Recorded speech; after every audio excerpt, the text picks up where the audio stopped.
Nel giorno del ricordo, a 2 settimane esatte dalla tragica scomparsa di mister Leo Scarpini, la polisportiva Gioiosa sfodera la performance perfetta e batte inesorabilmente il Giarra nel recupero della quarta giornata del campionato di eccellenza Girone B.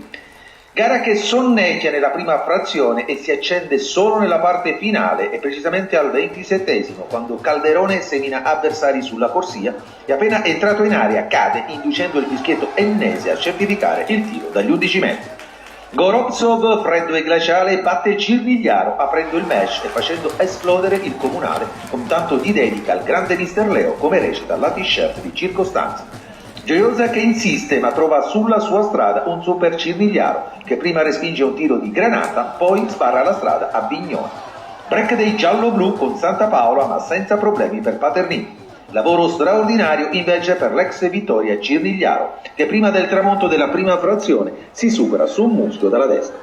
La ripresa si apre con Gioiosa che prova a smorzare l'aggressività dei ragazzi di Rapisarda e trova il raddoppio con Muschio che trafigge l'estremo giarrese, portando a 2 le reti di vantaggio.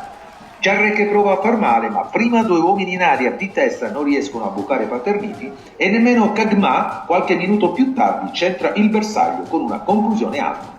Bianco granata che rintuzzano le avvisaglie ed elevano sugli scudi ancora Muschio, che al minuto 79 batte Cirmigliaro, indirizzando la gara sul binario Gioiosano. 3 gol stagionale, questi stavolta con dedica speciale per l'indimenticato mister Leo con un'altra t-shirt di giornata. Passano 240 secondi e il neoentrato Palino, classe 2008, da 120 secondi in campo, cala il poker, chiudendo definitivamente il discorso partita.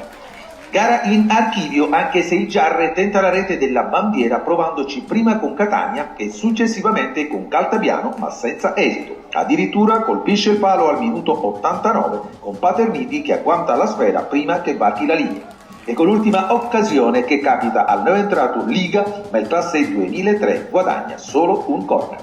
Finisce con la prima vittoria interna stagionale della squadra di Silvestri, la seconda dopo quella di Palazzolo all'esordio e dopo 3 sconfitte consecutive. Ossigeno puro per provare prontamente a risalire la china nel segno indelebile del compianto mister Leo. Domenica di nuovo in campo, sempre a Gioiosa, arriva la lanciatissima ASD Rosmarino che certamente venderà cara la pelle.